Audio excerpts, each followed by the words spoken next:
transportasi dan distribusi. Oke, sambil saya share screen. Oke, sebelumnya saya beritahukan dulu bahwa kuliah kita dilaksanakan secara daring. Mungkin teman-teman sudah lihat di jadwal bahwa kita tidak dapat ruangan. Jadi memang ada beberapa kelas yang terpaksa harus dilaksanakan secara daring. Ya, salah satunya mata kuliah ini. Ya, tapi tidak masalah. Yang penting kita kuliah tetap seperti biasa. Kuliah materinya saya sampaikan di kelas. Nanti diskusi juga kita bisa melalui Google Meet, ya, nggak harus selalu di kelas karena ya keterbatasan tadi. Oke, pertama saya share dulu untuk kontrak kuliah.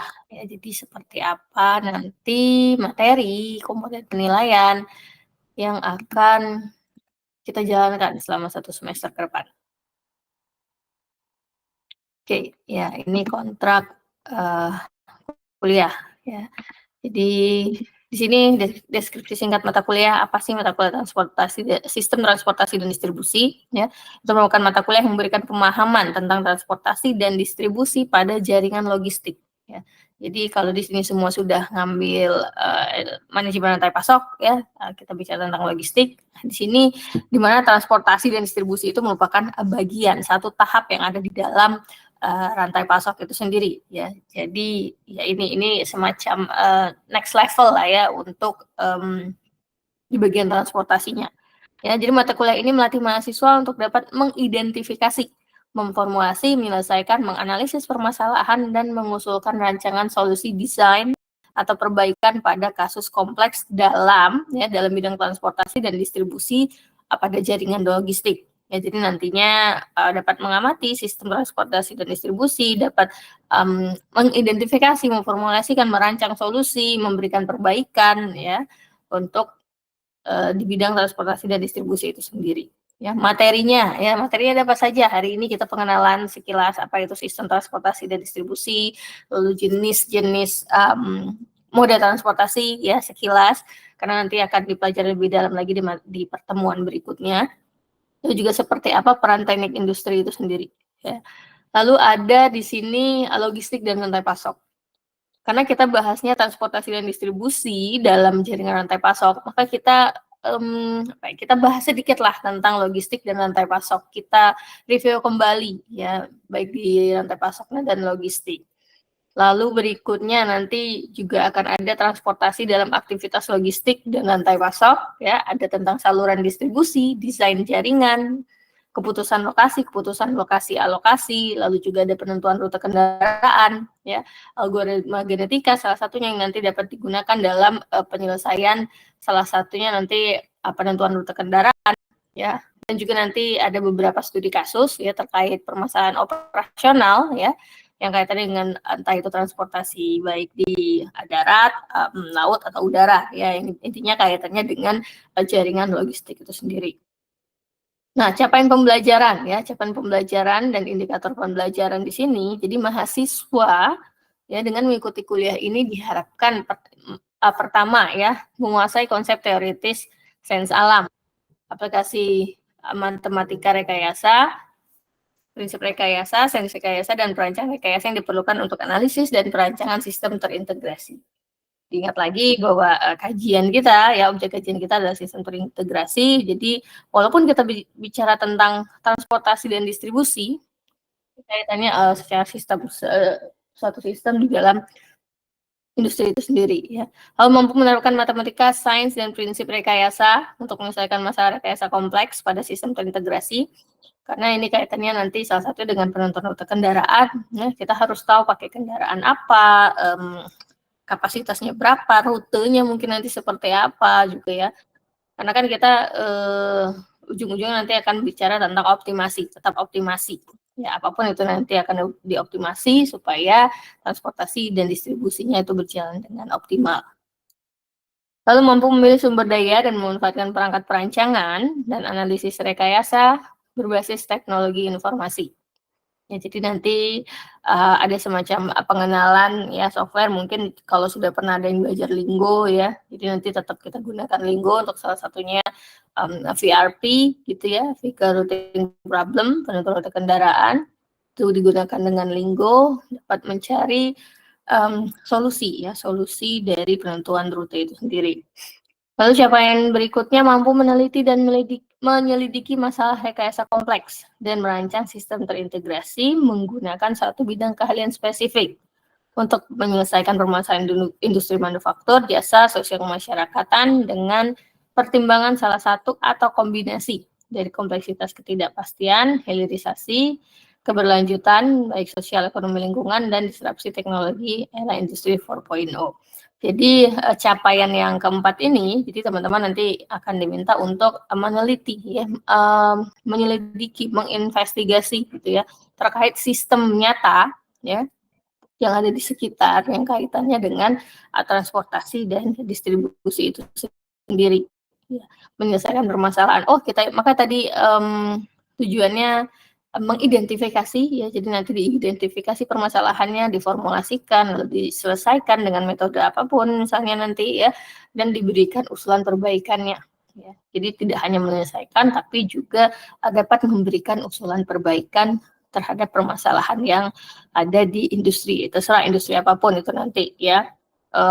Mungkin untuk mata kuliah ini tidak perlu tidak perlu industri yang terlalu besar, ya, karena waktunya juga singkat, ya, karena hanya 1 semester, ya, belum lagi ada kuliah-kuliah lain, jadi ya cukup sistem yang sederhana saja untuk transportasi dan distribusinya. Ya, sama indikator capaian pembelajaran juga, ya, di sini. Lalu berikutnya strategi pembelajaran. Jadi sesuai Permendikbud nomor 53 tahun 2023, di mana 1 SKS itu setara dengan 45 jam dalam 1 semester. Kita punya 1 semester itu 16 pertemuan termasuk ujian, ya, UTS dan UAS. Berarti dalam 1 semester kita punya 45 kali 3 jam. Ya, karena kuliah ini 3 SKS. Ya. Dengan orientasinya pembelajaran yang berpusat pada mahasiswa, student center learning. Jadi diharapkan mahasiswa yang lebih aktif, ya, jadi tidak hanya saya memberikan materi di kelas, ya, mungkin materi tidak banyak, gitu ya, tidak akan lama kita tatap muka di kelas 3 kali 50 menit, kalau sebelumnya kan tatap mukanya 50 menit, ya, untuk 1 SKS, sekarang tidak seperti itu karena pembelajarannya berpusat pada mahasiswa, diharapkan mahasiswa yang lebih aktif di sini. Oh, dosen memberikan materi, berikutnya mahasiswa yang belajar mandiri, ya, terampil dalam mencari materi permasalahan yang nantinya akan dikaitkan dengan materi-materi pada setiap pertemuannya, ya. Di pembelajaran dilakukan dengan bentuk perkuliahan, tugas terstruktur, dan belajar mandiri. Ya, perkuliahan tidak selalu melulu 3 kali 50 menit, ya. Bisa saja pada suatu kuliah saya masuk kasih materi 10 menit, sisanya kalian belajar mandiri, ya, bahas tentang studi kasus, ya, katakanlah seperti itu. Jadi tidak selalu saya yang ngomong di kelas, ya, apalagi kalau online kayak gini, ya, jadi akan lebih banyak mahasiswa nanti yang dituntut untuk lebih aktif. Perkuliahan dilaksanakan secara daring, ya. Lalu yang sudah join GCR nanti setiap ada tugas yang saya berikan diupload di sana dan dipastikan statusnya itu tersubmit, ya. Tersubmit, jadi perlu dicek secara berkala apakah tugas yang kalian kumpulkan sudah disubmit atau belum.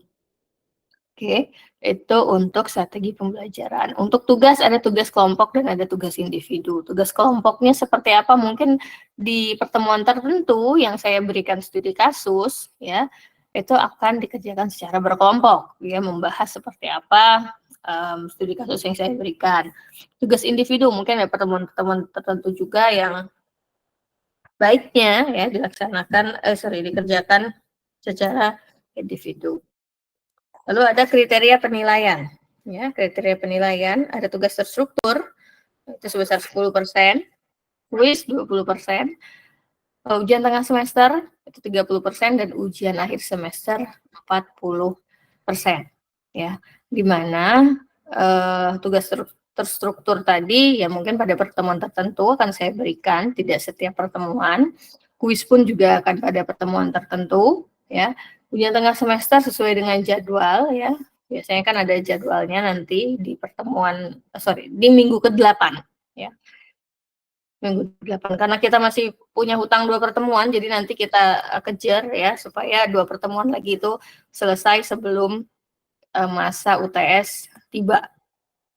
Lalu ujian akhir semester ya, bobotnya 40%. Ini nanti teman-teman akan diminta untuk mengerjakan semacam case base ya. Jadi menyelesaikan studi kasus. Makanya tadi di awal disampaikan mengidentifikasi, memformulasi ya dan seterusnya sampai usulan perbaikan. Jadi nanti case based learning ini akan diberikan waktu mungkin sekitar 3 sampai 4 minggu ya untuk melihat sistem transportasi dan distribusi yang ada di sekitar ya. Baik, ya bebas saja apakah itu mau sebatas usaha kecil ya, usaha menengah, mau yang skala besar juga tidak masalah ya. Jadi intinya nanti dapat mengamati sistem transportasi dan distribusi itu sendiri, nanti diselesaikan permasalahannya, diberikan solusi yang nantinya akan dipresentasikan sebagai ujian akhir semester. Nah, jadi ujian akhir semesternya tidak akan berupa paper based di kelas ya, mungkin hanya UTS saja. Jadi ujian akhirnya berupa case based yang dikerjakan secara berkelompok. Kelompoknya nanti saya lihat dulu totalnya ada berapa. Kalau tidak salah terakhir kemarin 27 orang kurang lebih ya. Dan nanti saya pastikan lagi untuk peserta kelas ini ada berapa ya. Pembagian kelompoknya mungkin nanti akan dilaksanakan minggu depan. Lalu kategori penilaian ya. Ini sudah sesuai dengan standar terbaru ya, standar dari ITK terbaru sendiri. Saya masih ikut standar ya, tidak mau melampaui standar untuk mata kuliah ini, takutnya nanti malah terbebani ya. Jadi nilai A itu lebih dari 75 itu sudah A ya, 70 sampai 74 itu AB dan seterusnya ya. Kalau biasanya D itu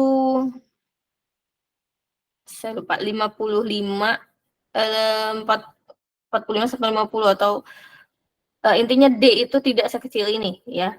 D itu lebih tinggi lagi karena ini standar yang baru ya, saya mengikuti standar yang baru. Jadi nilai D itu dari 40 sampai 50, jadi di bawah 50 ya. Sorry, itu harusnya 49.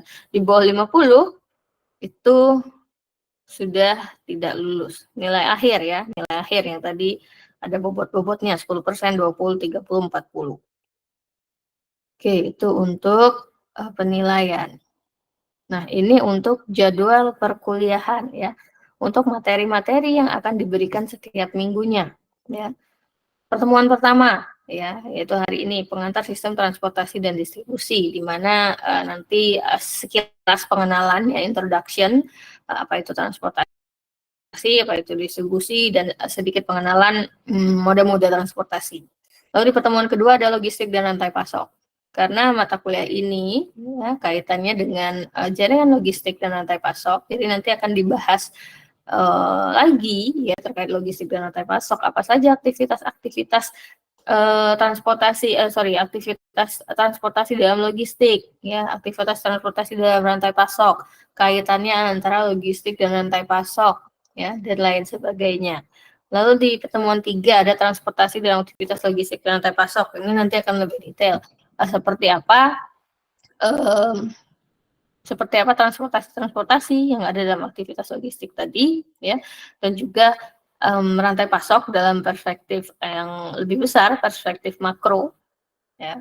Lalu yang keempat ada saluran distribusi ya, atau distribution channel. Jadi nanti seperti apa saluran distribusi yang ada dalam sistem transportasi dan distribusi itu sendiri di dalam logistik dan rantai pasok. Lalu ada desain jaringan, bagaimana merancang satu jaringan. Ini juga pernah ada di SCM, manajemen rantai pasok, pernah dibahas sekilas terkait bagaimana mendesain jaringan itu sendiri. Ya, nanti akan ada keputusan lokasi ya, keputusan lokasi alokasi. Di sini nanti penentuan penentuan lokasi pertama, misalnya ingin menentukan lokasi pengiriman ataupun lokasi gudang yang nantinya akan dilakukan transportasi dan distribusi itu sendiri. Begitu juga dengan keputusan lokasi dan alokasi. Di pertemuan 8 ada UTS ya.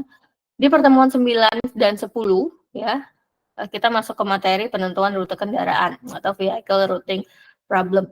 Ya, jadi nanti sekilas pengenalan di awal ya terkait model dasarnya. Di sini kita akan bicara juga model matematis ya. Jadi mulai dari pertemuan 5 kita akan bicara tentang model matematis. Dan nanti juga akan ada sekilas lagi juga pengenalan linggo karena saya rasa 2021 sudah pernah sekilas juga dapat linggo ya, seingat saya yang waktu itu kelas saya. Jadi nanti akan pengenalan lah ya, pengenalan software yang digunakan salah satunya untuk penentuan rute kendaraan. Di pertemuan 11 ya akan ada aplikasi software tadi dan pengenalan algoritma genetika salah satunya. Di banyaknya pilihan sebenarnya ya, ada banyak, sangat banyak ya algoritma-algoritma lain yang dapat digunakan, tapi saya ambil contoh satunya yang sedikit umum yaitu algoritma genetika. Di pertemuan 12 ada case study terkait transportasi darat, laut, udara. Jadi nanti akan diberikan beberapa studi kasus ya terkait operasional yang ada di transportasi darat maupun laut atau udara ya. Sorry, bukan laut, air ya, air dan udara. Jadi nanti dibahas secara berkelompok di kelas, kita diskusikan ya terkait permasalahan dan pemberian solusinya seperti apa. Nah, di minggu ke-13 sampai 16 diberikan waktu untuk setiap kelompok menyelesaikan yang namanya case based learning ya. Jadi nanti formatnya menyusul ya, nanti akan saya berikan formatnya seperti apa, nanti dibuat dalam laporan dan dibuat presentasi ya, presentasi dari rekan-rekan sekalian secara berkelompok yang akan dijadikan sebagai nilai UAS ya. 13, 14, 15, 16 ada 4 minggu ya, dan nanti di minggu ke-17 ya, karena kan kita punya 17 minggu sebenarnya, di 2 minggu terakhir itu diberikan waktu untuk UAS. Di minggu ke-17 akan ada presentasi dari masing-masing kelompok. Itu untuk pertemuan setiap minggunya. Ya, sisanya tata tertib ya. Tata tertib, kalau berhalangan hadir dan pemberitahuan silakan meninggalkan kelas. Saya selalu sampaikan bahwa saya akan kuliah atau tidak. Kalau misalnya saya sudah bilang ayo kita kuliah hari apa, tapi ternyata saya nggak nongol juga sesuai dengan waktu, ya bisa jadi saya lupa, berarti silakan kelas dibubarkan saja. Mahasiswa tidak boleh terlambat hadir di kelas lebih dari 15 menit, karena di sini tidak saya setting ya, siapa saja bisa masuk, karena juga kendala sinyal terkadang, jadi harapannya ya bisa masuk tepat waktu. Saya pun juga bisa dapat recap ya terkait email siapa saja yang masuk di jam berapa dan berapa lama ya. Jadi kalau misalnya saya cek di hari ini ada yang tiba-tiba absen tapi masuknya cuma 5 menit ya, tidak saya anggap hadir. Saya selalu dapat itu ya di email saya. Lalu skema perkuliahan tadi sudah dijelaskan ya. 1 semester itu setara dengan 45 jam kali 3 ya, karena kita 3 SKS. Nah, di sini untuk kuliah tadi ya bisa tatap muka, tatap maya ya, karena kita online. Lalu di sini juga mengerjakan tugas dan belajar mandiri dengan orientasinya student center learning tadi ya, case based project dan belajar mandiri dan pemenuhan CPMK ya. Kuliah ini sebelum saya ganti harusnya berbentuk daring ya, bisa saja luring, tapi ruangannya kalau mau luring ya pilihannya Sabtu, tapi takutnya Sabtu nanti ada yang berhalangan, mungkin ada yang ibadah ya, ada yang ibadah atau ada kegiatan lain, jadi saya tidak mau mengganggu, tapi silakan jika misalnya memungkinkan untuk Sabtu, mohon dikabari ya. Jadi mungkin ada beberapa pertemuan kalian bisa di Sabtu, saya juga bisa di Sabtu, kita bisa kuliah luring. Tugas terstruktur, dosen memberikan tugas dengan perkiraan kontennya dan porsi waktu sesuai dengan jumlah SKS dan belajar mandiri. Lalu proses penilaian, ya, proses penilaian lagi-lagi dasarnya adalah Permendikbud nomor 53 tahun 2023 terkait penjaminan mutu pendidikan tinggi, ya.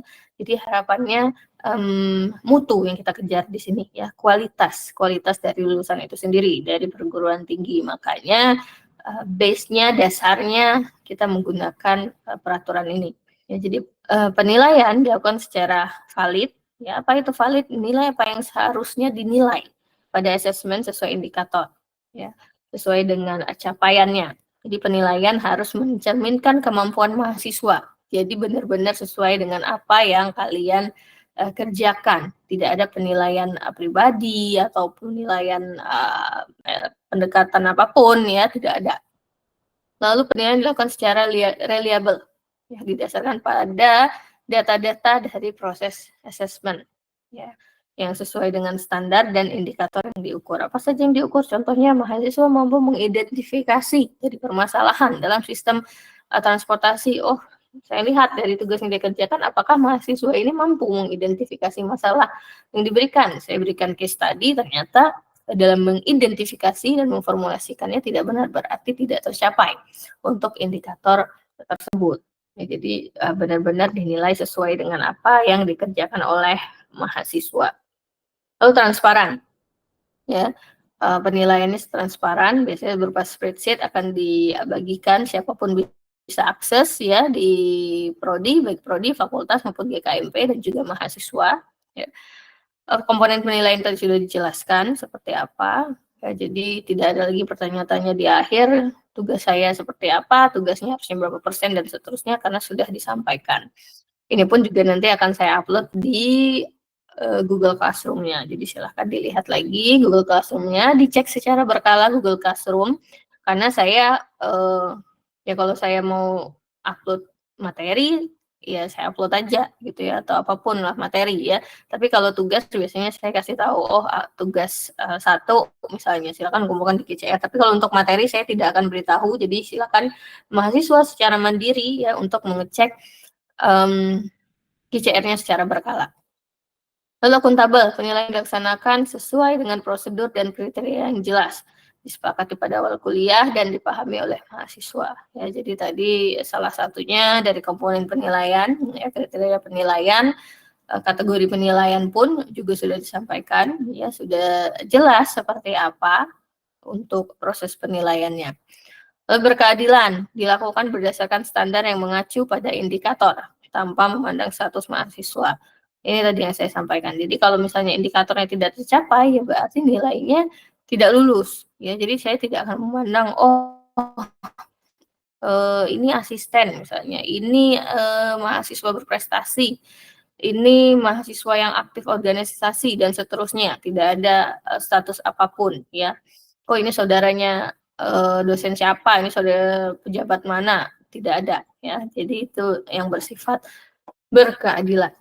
Lalu objektif, ya, bebas dari pengaruh subjektivitas, ya, baik yang penilai dan yang dinilai. Jadi siapapun kalian, ya saya menilai dari apa yang kalian kerjakan. Saya nggak pandang bulu siapapun kalian, ya apa yang dikerjakan, ya itulah yang saya nilai.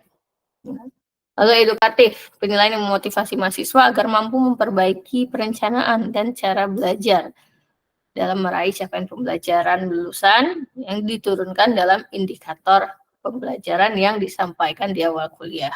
Tadi sudah disampaikan di awal kuliah bahwa, ya, untuk indikatornya seperti apa, mahasiswa diharapkan untuk A, B, C, D.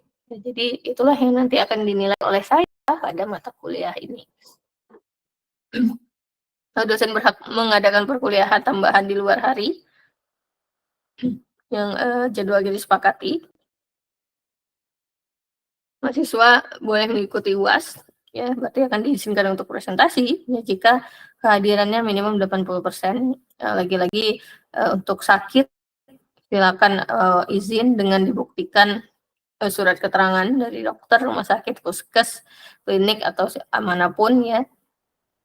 Lalu musibah atau duka, silakan juga diberitahu dengan surat keterangan, bisa dilengkapi gitu ya.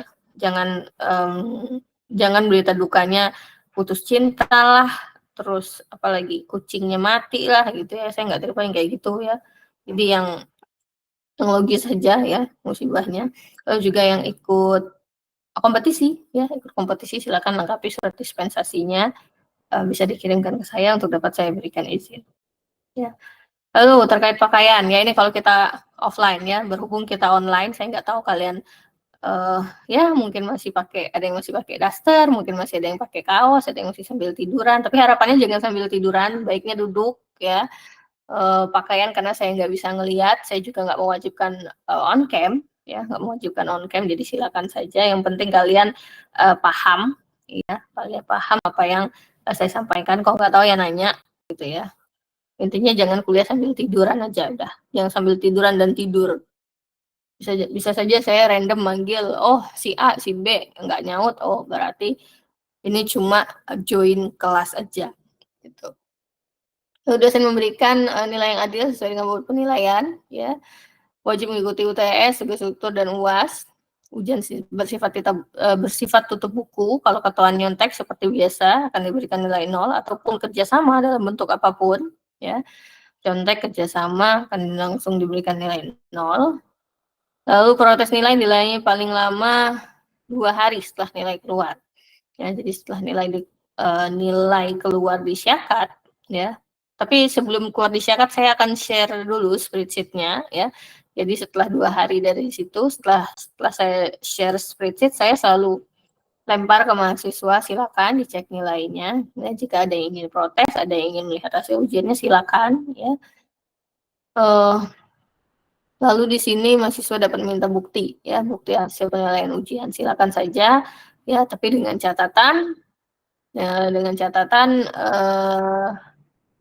bahwa hasil ujian itu, ya, tidak akan merubah apapun kecuali saya salah hitung, ya, kecuali saya salah hitung, silakan dapat protes untuk nilainya nanti dapat diganti.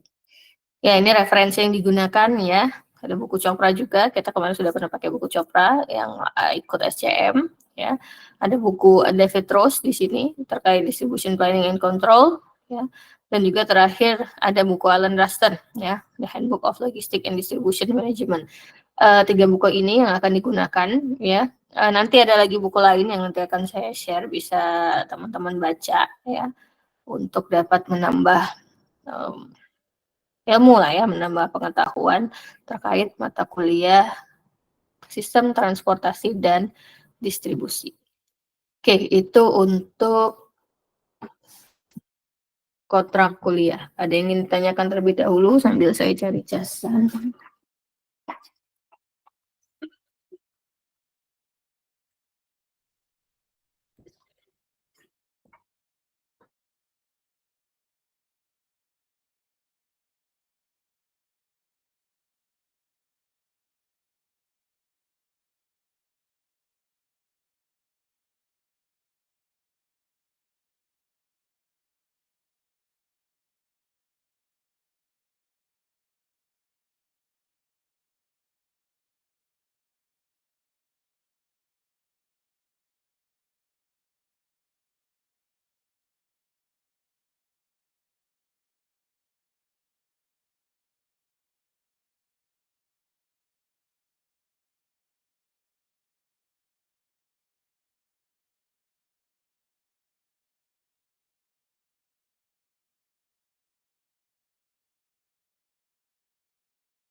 Oke, kalau tidak ada, saya lanjutkan masuk ke materi, ya. Materi hari ini terkait pengantar, ya, pengantar sistem transportasi dan distribusi.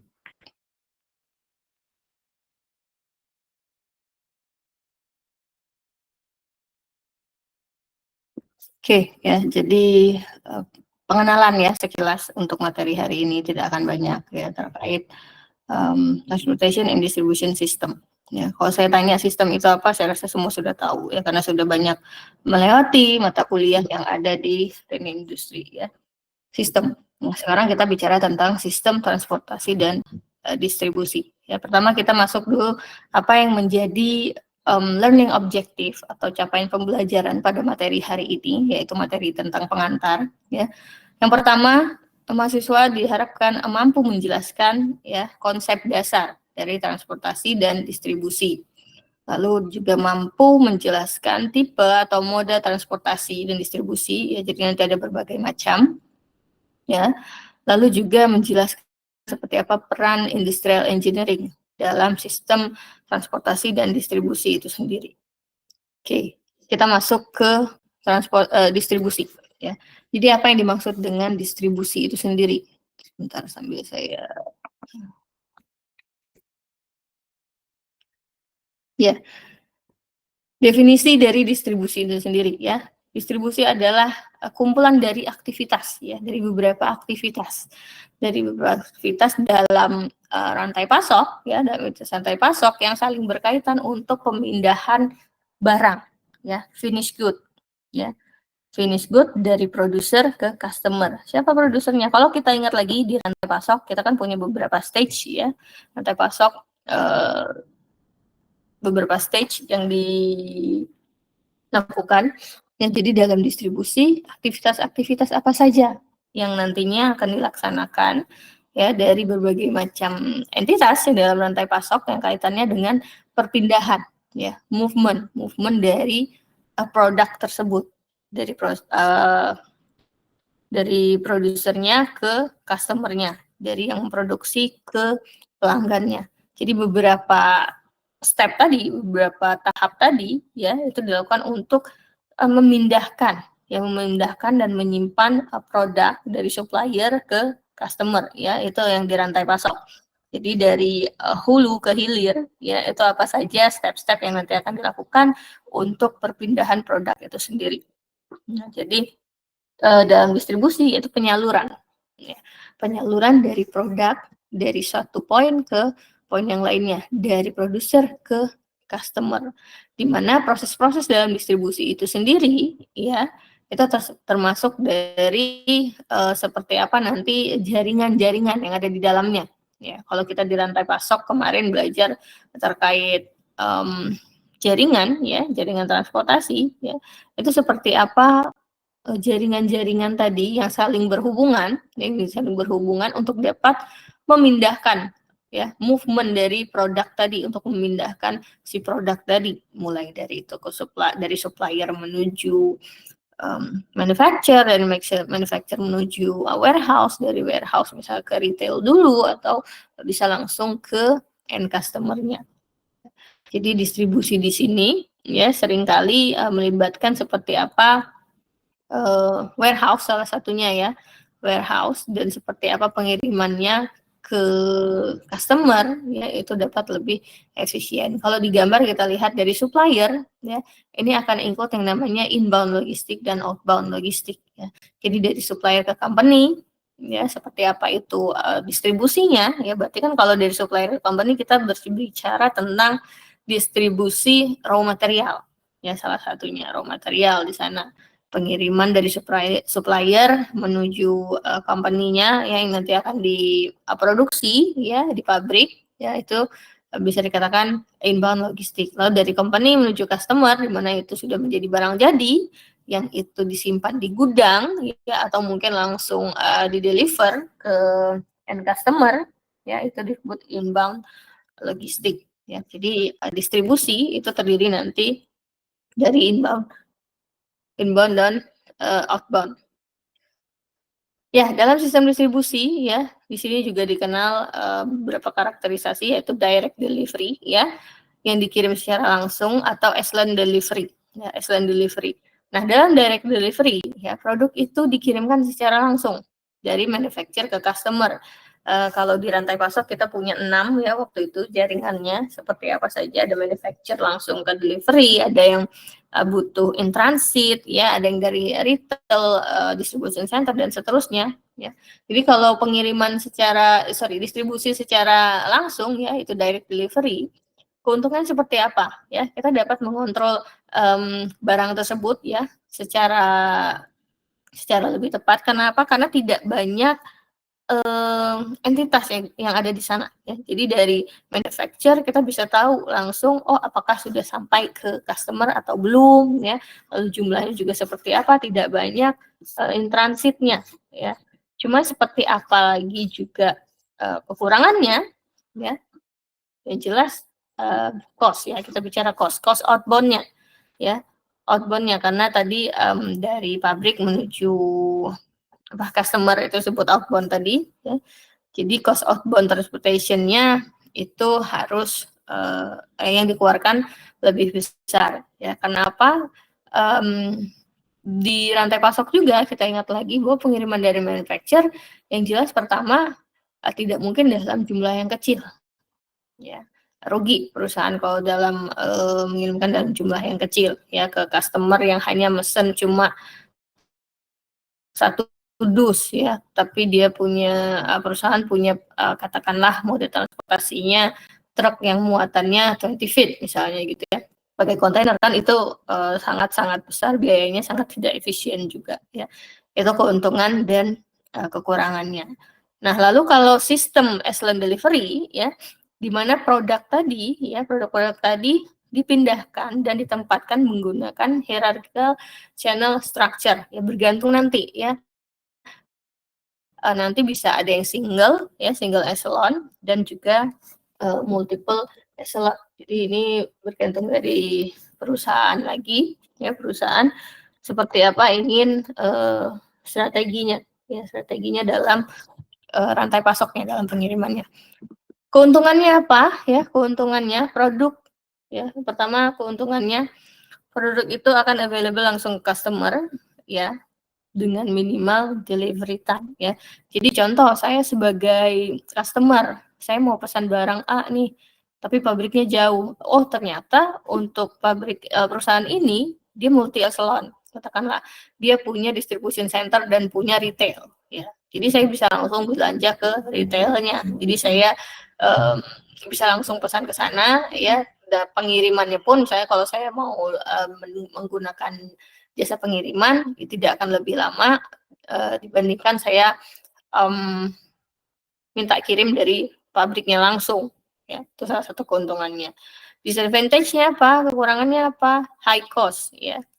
High cost of running and stocking excellent channel. Jadi dalam membuat stocking ya di dalam channelnya tadi katakanlah warehouse ya. Kita kan nanti akan punya biaya simpan salah satunya kalau di warehouse ya. Jadi seberapa lama barang tersebut disimpan di dalam warehouse ya akan semakin tinggi biaya simpannya gitu ya. Lalu juga seperti apa lagi jumlahnya ya, jumlah yang perlu disimpan ya, yang di stok di dalam excellent channel-nya, katakanlah itu warehouse ataupun distribution center-nya nanti. Ya ini contohnya ya secara grafik ya seperti apa secara gambar ya. Sistem distribusi tadi yang dibagi menjadi direct ya secara langsung ataupun echelon ya. Kalau dari echelon kita lihat ya dari echelon dari supplier kita ke katakanlah industrial distribution atau misalnya consolidation warehouse ya. Ke gudangnya dulu untuk bahan baku, baru ke manufacturer untuk diproduksi, lalu ke wholesale atau langsung ke distribution center, retailer, lalu customer. Ini echelon, banyak echelon di sini. Ya. Lalu kalau direct delivery, ya, direct delivery dari supplier, ya itu langsung dikirimkan menuju manufacturer. Tidak ada lagi katakanlah gudang raw material. Jadi langsung dari supplier fresh langsung dikirim ke manufacturer. Setelah dari manufacturer ya setelah manufacture diproduksi tidak ada lagi yang namanya gudang ataupun distribution center, langsung dikirimkan ke retailer ya untuk langsung dijual ke customer ya. Itu yang dinamakan direct delivery. Mereka punya keuntungan dan kekurangan masing-masing, bergantung lagi kembali kita ingat di manajemen rantai pasok seperti apa strateginya ya, strategi dari perusahaan itu sendiri untuk mencapai yang namanya efektif ya, efisien. Lalu terkait sistem tadi ya, itu tersentralisasi dan desentralisasi. Ya. Kalau centralized ya, semua keputusan itu dibuat pada central location. Ya, central location yang ada di dalam seluruh rantai pasok. Ya. Keuntungannya ya dapat meminimalisasi yang namanya biaya total. Ya, baik itu warehouse, gudang, safety stock, operating overhead dan lain sebagainya, ya itu dapat di-minimize karena dia tersentralisasi, terpusat ya. Tapi di sini ada kekurangannya sendiri ya. Kekurangannya di sini lead time-nya yang lebih panjang ya.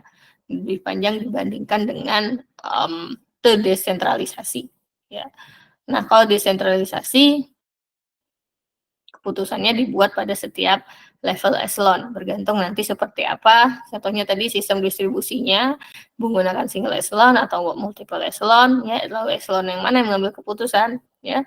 Disadvantage-nya, ya, kekurangannya, responsibility-nya, ya, terhadap biaya yang meningkat ya dari biaya secara sistem keseluruhan yang dapat mensupport ya support channel ya dari warehouse itu sendiri, lalu juga biaya dari safety stock-nya karena dia terdesentralisasi ya. Jadi setiap keputusannya diambil oleh setiap level channel dan ini cukup sulit katakanlah dikoordinasikan lah ya seperti itu. Memang harus komunikasinya, informasi yang ada di sini ya jika menggunakan sistem yang terdesentralisasi itu harus selalu update ya. Gimana kalau misalnya informasi tidak update? Bisa jadi nanti oh salah nih dalam merencanakan local safety stock-nya atau mungkin dalam pengiriman dari supplier ya atau dari supplier menuju manufacturer atau manufacturer menuju ke gudangnya katakanlah ya itu nanti bisa terjadi miskomunikasi katakanlah seperti itu.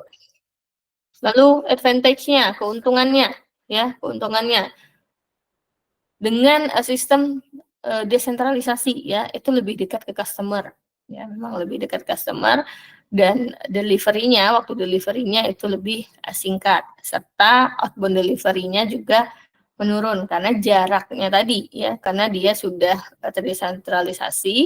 Jadi setiap level eselon ya itu punya kebijakan sendiri sehingga biayanya pun lebih minimal ya, lebih berkurang dari sebelumnya karena jarak, salah satunya jarak antar eselon ke customer itu semakin dekat. Ya, itu untuk distribution ya. Lalu masuk ke introduction to transportation. Ya, apa itu transportation? Ya, transportasi adalah perpindahan ya sebenarnya perpindahan objek ya dari satu poin ke poin yang lainnya, satu titik ke titik yang lainnya ya. Objek apa objeknya bisa manusia ya, bisa barang ya. Jadi tidak hanya barang tapi juga manusia sebenarnya kalau kita bicara tentang transportasi. Tapi kalau kita kaitannya dengan logistik yaitu pasti bicara tentang produk ya dari satu titik ke titik yang lainnya, dari titik asal menuju titik tujuan ya. Itu untuk transportasi. Nah, transportasi ini juga yang menjembatani dari gap secara geografis ya. Jadi bagaimana produk dari satu tempat ke tempat yang lain ya, di mana satu tempat tadi merupakan tempat dia diproduksi ya, tempat dia diproduksi dan tempat dia dikonsumsi itu dapat dikirimkan. Intinya transportasi itu dapat dilakukan jika produk itu diproduksi dan dikonsumsi dari tempat yang berbeda ya, baru akan terjadi yang namanya transportasi. Ya, transportasi ini juga provide menyediakan growth of competition, ya, jadi kompetisi dari para pelaku ya, pelaku logistik dalam bersaing ya untuk mengirimkan produknya. Ya kalau kita lihat juga contohnya kalau lagi belanja online ya atau mungkin ya katakanlah belanja online gitu ya, saling nih bersaing nih masing-masing jasa ya, jasa logistik. Oh, ada yang menggunakan skema apa ya, berapa hari, biayanya berapa, itu kan mereka saling berkompetisi ya, saling berkompetisi untuk mendapatkan pelanggan. Dan juga untuk itu kan untuk hal kecil ya. Kalau misalnya untuk hal besar logistik secara besar pun mereka juga bersaing ya. Jadi pengiriman katakanlah melalui moda udara, mereka bisa memberikan harga yang lebih hemat dibandingkan dengan perusahaan logistik sebelah katakanlah, atau mungkin jumlah yang dapat dikirimkannya juga bisa lebih banyak dengan harga katakanlah per kilonya gitu ya, mungkin sekian ribu ya, itu untuk transportasi. Jadi semakin luas ya produk yang didistribusikan dan demand yang semakin besar ya, semakin besar pula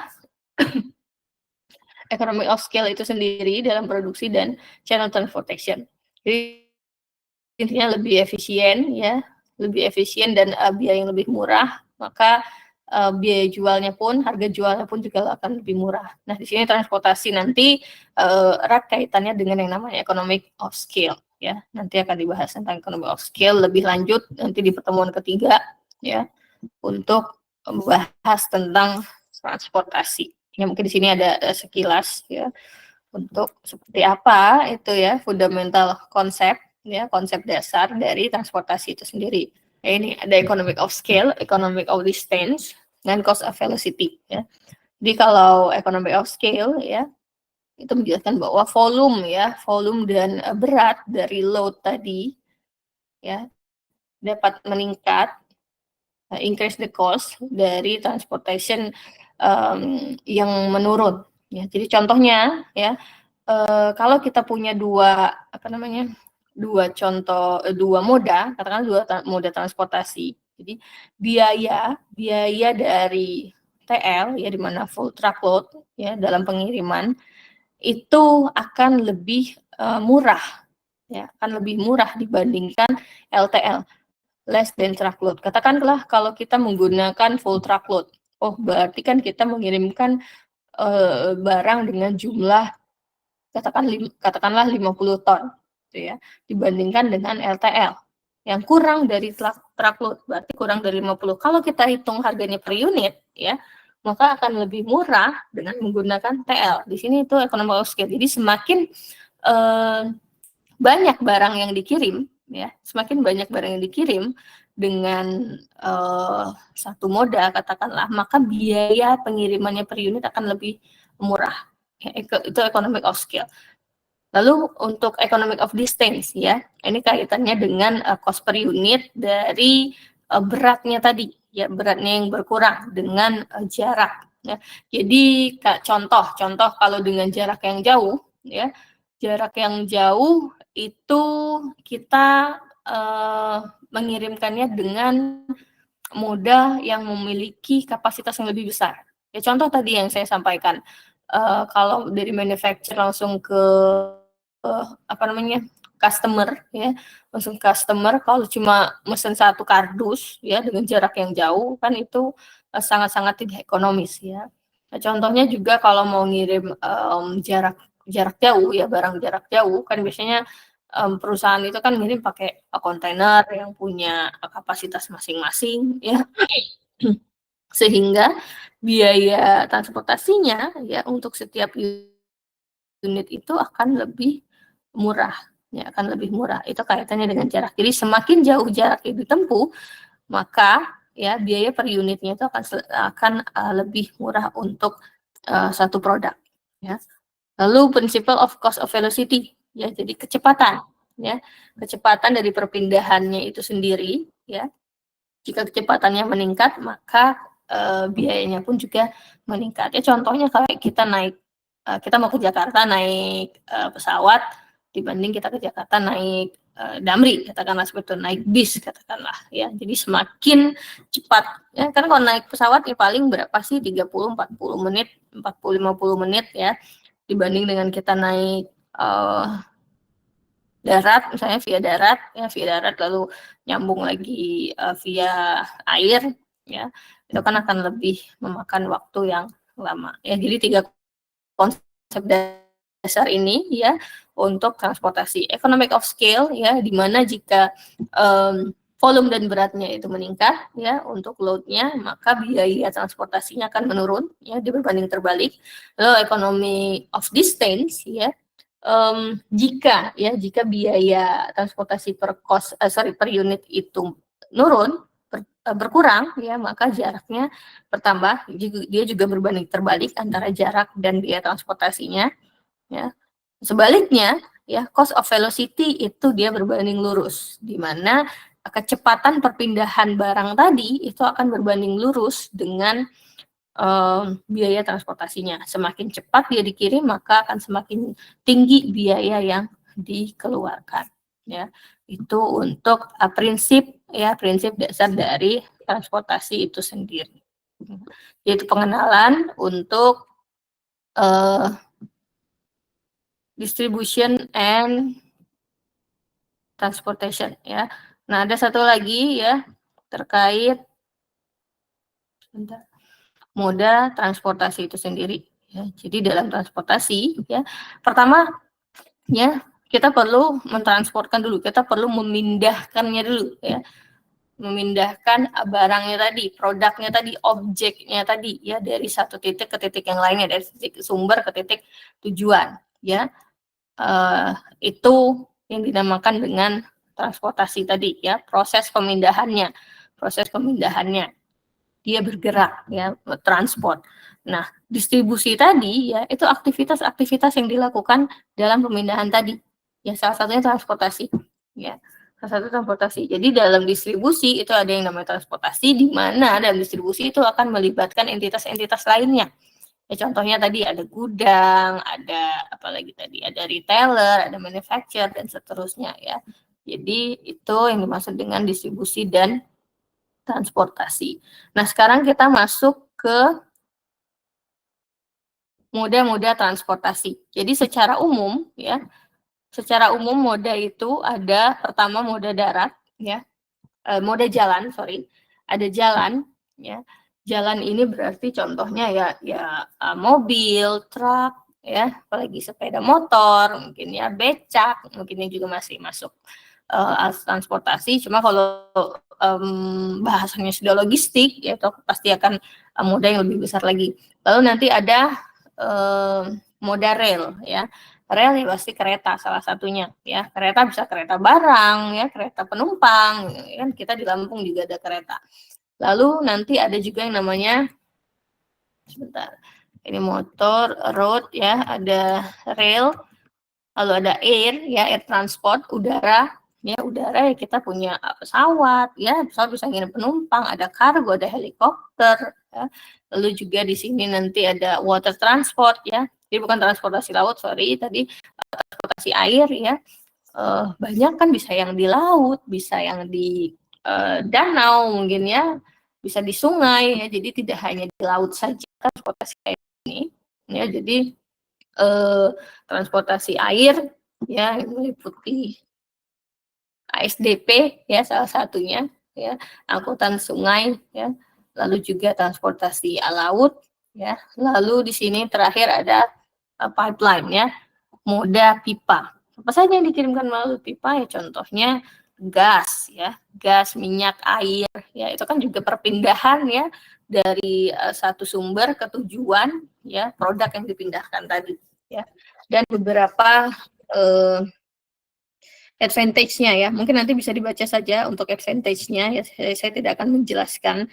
Oh, kalau moda jalan itu untungnya apa sih ya, nanti akan kita bahas lebih lanjut di pertemuan 3 yang nanti akan bahas tentang transportasi lagi ya. Jadi intinya di sini sudah disampaikan ya, dituliskan di slide-nya, nanti akan saya upload, bahwa ada beberapa jenis moda transportasi ya, ada moda jalan, keuntungannya seperti apa, kekurangannya seperti apa ya, yang jelas paling umum digunakan ya, biayanya ya nanti seperti apa bergantung dari kapasitasnya, bergantung dari jumlah yang dikirim ya. Railroad ya, moda rel ya, jadi ini pun juga infrastrukturnya terbatas ya, harus punya rel, harus punya stasiun, berarti terus juga barang atau orang yang dikirimkan dalam, bentuk seperti apa saja ya, lalu juga untuk jenis-jenis barang tertentu ya. Jadi nanti, ada jenis-jenis apa namanya, gerbong tertentu ya. Ya contohnya gerbong penumpang dengan, pengiriman batu bara yang bisa kita lihat di Lampung ya, itu kan pasti berbeda ya, ada yang terbuka, ada yang tertutup ya. Lalu juga air transport ya, di sini contohnya, ya tadi ya salah satunya pesawat, baik itu penumpang ataupun untuk pengiriman, kargo, ya helikopter juga bisa salah satunya. Lalu juga di sini ada water transport, banyak ya, bisa kapal feri, kapal penumpang, kapal pun juga sangat banyak jenisnya. Kalau ngirim cairan dengan ngirim, barang padat itu juga akan berbeda untuk, moda transportasinya ya, ada, untuk pengiriman liquid ya, untuk yang ngirim minyak, untuk yang ngirim batu bara itu akan pasti beda untuk, jenis kapalnya, ya. Lalu terakhir juga pipeline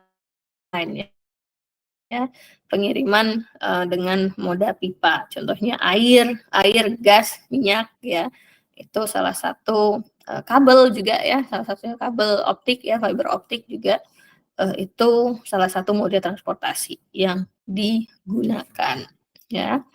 Nah, ini, summary-nya ya, jadi seperti apa untuk setiap, moda tadi ya, baik secara, kecepatan ya, cost, accessibility, safety, security, dan seterusnya ya. Itu, sudah punya perbandingan masing-masing ya, bergantung dari seperti apa lagi, jadi nanti, barang yang dikirimkan ya, barang yang dikirimkan, lokasinya juga, jaraknya ya, itu nanti dalam penentuan, pengambilan keputusan moda transportasi yang digunakan. Ya. Nah, terakhir kita masuk ke role of industrial engineering ya. Jadi karena sistem transportasi dan distribusi yang kompleks tadi ya dan full of challenge ya, maka di sini industrial engineer itu diharapkan mampu ya mendesain, ya merancang, mengoptimasi dan memanage proses ya. Bagaimana dari produk tadi dibuat dan sampai didistribusikan across the world ya. Jadi tidak terbatas jarak untuk mengirimkan si produk tadi ya, baik dari ujung pulau mana sampai ujung pulau mana ya, seperti itulah bagaimana industrial engineering dapat mendesain, mengoptimasi ya. Optimasi apa saja yang bisa dioptimasi? Ya banyak ya. Biaya bisa, ya jarak, waktu dan lain sebagainya ya. Lalu manage proses apa saja yang nantinya dapat dilakukan, ya, apakah dengan direct delivery, contohnya dengan echelon level tadi ya, mau single atau multiple ya, itu bergantung dari ya tadi bagaimana perencanaan dari seorang industrial engineering itu sendiri ya. Jadi industrial engineering ya itu industrial engineering itu secara spesifik ya di bagian logistik itu akan sangat berguna dalam global production ya, dan juga logistik karena sudah dapat dikatakan kompleks ya. Mungkin nanti teman-teman bisa nonton ya di video di YouTube, itu akan banyak video di YouTube terkait logistik salah satunya ya, transportasi bagaimana bisa mengirimkan barang ya, produk ke seluruh dunia salah satunya ya. Itu perusahaan yang terbesar bisa dilihat nanti ya, salah satu perusahaan logistik terbaik ya yang ada di dunia. Nanti boleh nonton videonya, itu banyak di YouTube bagaimana mereka bisa merancang ya, merancang pengiriman ya dari ujung belahan bumi mana sampai ujung belahan bumi mana secara optimal. Ya, itu untuk materi pengantar hari ini. Oke, ada yang ingin ditanyakan sambil saya share absennya? Silakan di scan barcode saja ya untuk setiap mahasiswa yang sudah terdaftar di kelas saya. Aduh, mana ini?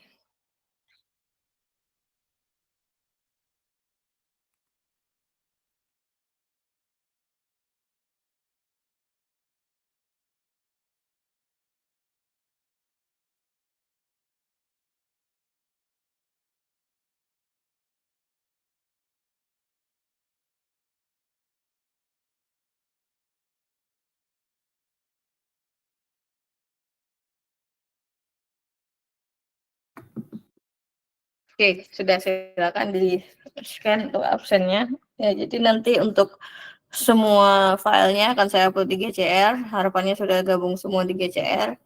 Ya, jadi kontrak, materi hari ini ya akan saya upload di GCR. Nah, untuk pertemuan berikutnya ya di minggu depan, ya kita masih akan online seperti ini ya, mau tidak mau karena memang ruangan kelasnya yang belum ada. Tapi kalau misalnya berkenan di hari Sabtu, tolong diinfokan ya di hari Sabtu kapan ya. Takutnya saya sedang, soalnya saya ada mau perjalanan dinas juga, takutnya saya nggak bisa gitu ya. Jadi bisa kita rencanakan mau di hari Sabtu mana atau mungkin di hari Minggu kalau bersedia. Tapi kayaknya Minggu ya mending libur semuanya. Tapi takutnya Sabtu ada yang ibadah juga. Tapi ya silakan ya. Atau mungkin nanti untuk jadwal pengganti di pertemuan satu, kan kita punya 2 pertemuan ya utang. Jadi nanti kita jadwalkan ya tetap secara online lagi karena ya jadwalnya yang padat ya. Mau jadwal saya, mau jadwal kalian kalau selain Sabtu cukup sulit gitu. Oke, ada yang ingin ditanyakan dulu sebelum saya tutup kuliahnya? Ya, Ibu izin bertanya, Bu.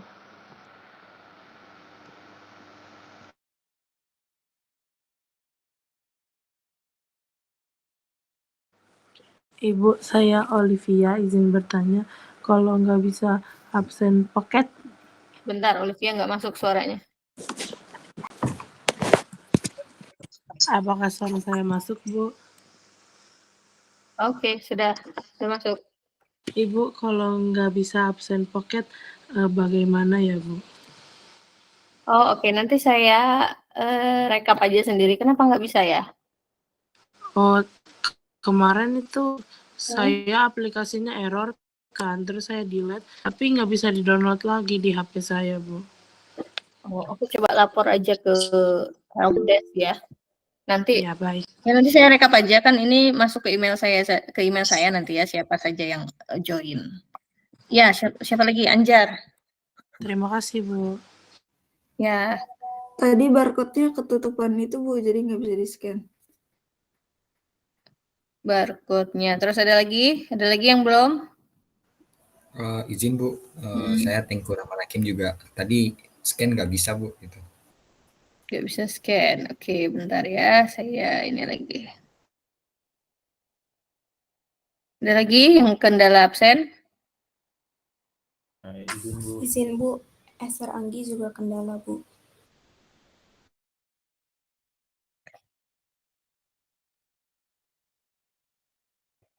Sebentar.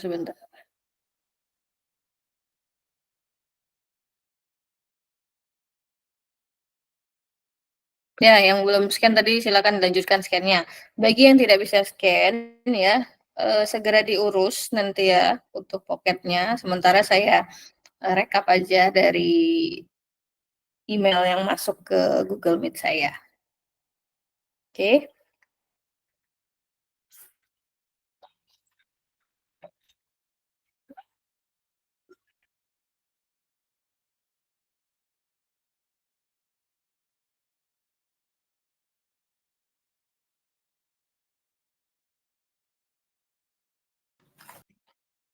Oke, cukup semua sudah absen ya. Jadi yang belum nanti saya harapannya yang tidak bisa ya, yang tidak bisa scan barcode boleh di-screenshot saja ya sebagai bukti. Kalau misalnya nanti saya enggak ngecek atau gimana ya, jadi boleh di-screenshot saja sebagai bukti bahwa kalian hadir pertemuan hari ini. Oke, itu aja dari saya untuk hari ini ya. Jadi nanti tolong diingatkan kalau belum ada lagi slide-nya atau apapun yang harus saya upload ya, boleh diingatkan lagi di grup. Untuk minggu depan kita masih akan online ya, kita masih akan online seperti ini. Tapi harapannya ya tadi ya pembelajaran kita student center, jadi diharapkan mahasiswa dapat lebih aktif, walaupun saya mungkin nanti nggak lama ngasih materinya di kelas, tapi kalian bisa lebih aktif di luar sana untuk menggali lagi.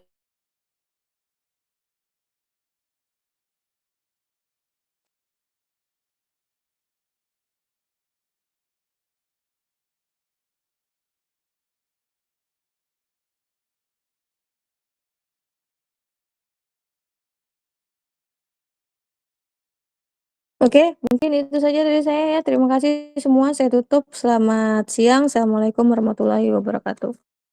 Waalaikumsalam warahmatullahi wabarakatuh. Terima kasih, Bu.